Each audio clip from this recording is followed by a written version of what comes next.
সাহাবী হযরত হানজালা রাদিয়াল্লাহু তাআলা আনহু নবীর প্রেমে এমন আশিক ছিলেন, নবীর প্রেমে এত গভীর ঈমান ছিল গো ভাইজান, নবীর প্রেমে পাগল হয়ে হানজালা রাদিয়াল্লাহু তাআলা আনহু শহীদ মর্যাদা লাভ করলেন। কেমন ভাবে ও গো ভাইজান, একটু দিলটা নরম করে দিয়ে দেখেন দেখেন দু চোখের পানি পড়ে কিনা।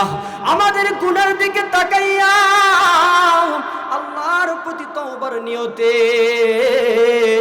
একটু চোখটা বন্ধ করে আমরা আল্লাহর দিকে একটু তাকাই, আল্লাহকে মনে মনে ডাকি, আল্লাহ এই জান্নাতের বাগানের ওছিলাই আমার সকল গুনাহ খাতা মাফ করো। আল্লাহ অবশ্যই অবশ্যই আপনি আমাদের গুনাহ খাতা মাফ করবেন না, সকল ফেরেশতাদেরকে সাক্ষী রেখে আপনি আমাদের গুনাহ খাতা মাফ করে দিবেন। চিৎকার দিয়ে বলেন সুবহানাল্লাহ। সাহাবী হযরত হানজালা রাদিয়াল্লাহু তাআলা আনহু স্ত্রী ব্যবহার করার পর গোসলটা ফরজ হয়ে গিয়েছে। গোসল ফরজ হয়ে যাওয়ার পরে সে পুকুরের পাশে গিয়ে যখন মুখে কেবল পানি নাই, পানি নেওয়ার পর এখন কুলি করবে, সেই মুহূর্তে কে যেন বা কাহারা আল্লাহ পাক রব্বুল আলামিন তার জিকির করে এবং চলে যায়। চলে যাওয়ার সময় একটা কথা তাদেরকে বলে, এই কাফেরেরা আমার নবীজিকে শেষ করে দিয়েছে, আমার নবীজিকে আর বেঁচে রাখবে না মনে হয়। এই কথা শোনার পরে, এই কথাটি যখন কানে আসলো, কানে আসার পরে সাহাবী হযরত হানজালা রাদিয়াল্লাহু তাআলা আনহু আর গোসল করলেন না, আর গোসল করলেন না। তা করে দৌড় দিয়ে তার স্ত্রীকে বলে, বিবি রে, ও বিবি আমার, দাও দাও, কোথায় তরবারিটা আছে আমাকে একটু দাও। স্ত্রী তো বলে, কেন গো স্বামী, কি হয়েছে? তোমার না গোসল ফরজ হয়েছে, তুমি কেন তরবারি চাও? তুমি আগে গোসল করে আসো। হানজালা রাদিয়াল্লাহু তাআলা আনহু বলে, ওরে বিবি আমার, আর বসে থাকা যাবে না, আর বসে থাকা যাবে না। বলে, কেন কেন, কি হয়েছে আমাকে একটু বলো। হানজালা বলে, ওরে বিবি আমার, যখন আমি গোসল করতে যাব, কেবলমাত্র পানিটা মুখে নিয়েছি, কে বা কাহারা যায় আর বলে, আমার নবী আর বেঁচে নেই। আল্লাহু আকবার। আমার নবী আর বেঁচে নেই, কাফেররা তাকে হত্যা করতেছে। আমি আমার নবীর প্রেমিক হয়ে আর বসে থাকতে চাই না, আমাকে তরবারিটা দাও, আমি চলে যাই শহীদের ময়দানে, আমি চলে যাই যুদ্ধের ময়দানে। এই বলে তার বিবির থেকে তরবারিটা নিয়ে চলে গেলেন হন হন করে সেই যুদ্ধের ময়দানে। গিয়ে দেখে কাফেররাই বেশি, কিন্তু রাহমাতাল লিল আলামিন আমাদের নবীকে দেখতে পায় না। আল্লাহু আকবার। আমার নবীকে দেখতে পায় না। এই সময় হযরত হানজালা রাদিয়াল্লাহু তাআলা আনহুর উপরে ওই কাফেররা হত্যা চালালো, হত্যার অত্যাচার চালাইলো এবং সেই ছুরি দিয়ে অনেক জায়গায় আঘাত করলো। আঘাত করতে করতে এমন সময় রক্তাক্ত অবস্থায় তাকে শহীদ করে দিল। বলেন না আল্লাহু আকবার। আরো জোরে বলি আল্লাহু আকবার। আল্লাহর রাসূলকে সারা, আল্লাহর রাসূলকে সারা দুনিয়া বরবাদ হে, নূরুন ওয়ালা নূর, নূরুন ওয়ালা নূর। আল্লাহু আকবার। এইদিকে নবীজি সাল্লাল্লাহু আলাইহি ওয়াসাল্লাম সকল সাহাবীদেরকে ডাকলেন, ও সাহাবারা, কে কোথায় আছো তোমরা, এই দিকে আসো, এই দিকে আসো। এই ডাকার আগে নবীজি সাল্লাল্লাহু আলাইহি ওয়াসাল্লাম বলতেছে, যারা শহীদ হয়ে গিয়েছে তাদের সবাইকে গোসল করায়া তাদেরকে দাফন করাও। এইটা বলার আগে দেখতেছে দূর থেকে বোরকা পরিহিত একটা মহিলা হন হন করে দৌড়াইতেছে। দৌড়াইতে দৌড়াইতে নবীজির কদম মোবারকে এসে পড়ে বলে, ওগো আমার নবী,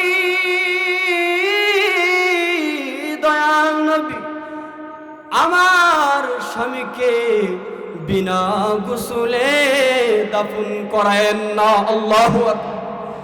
নবীজি সাল্লাল্লাহু আলাইহি ওয়াসাল্লাম বড় অবাক হয়ে বলেন, ওগো বোন আমার, তুমি কে? তোমাকে তো আমি চিনলাম না, এবং তোমার স্বামীর নাম কি আমিও তো জানি না।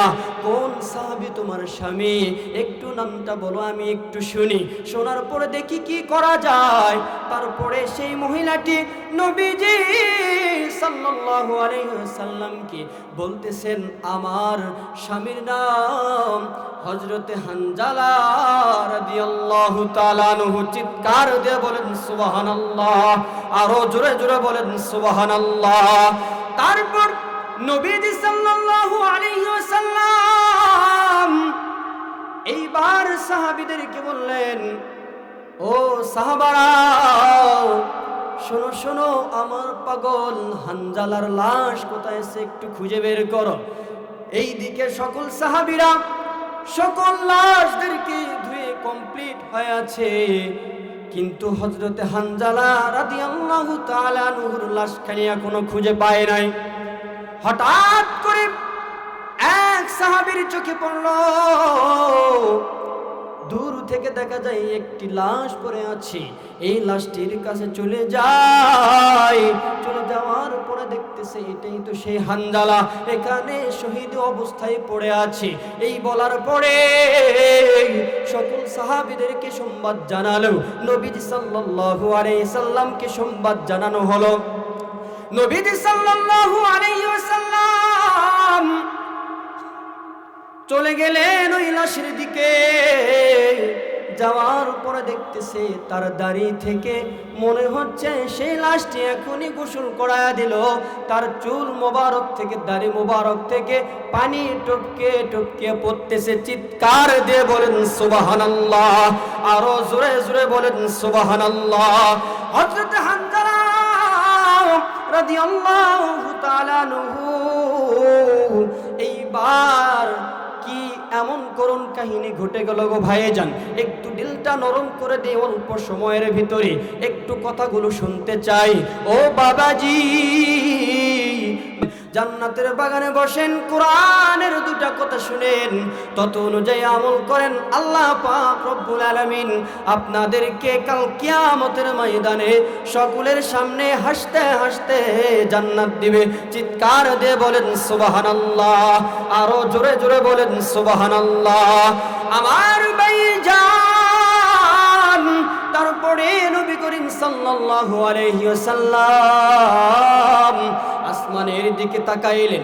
আসমানের দিকে তাকানোর পরে আল্লাহকে বলেন, আল্লাহ গো, এই কেমন করুণ কাহিনী দেখতেছি।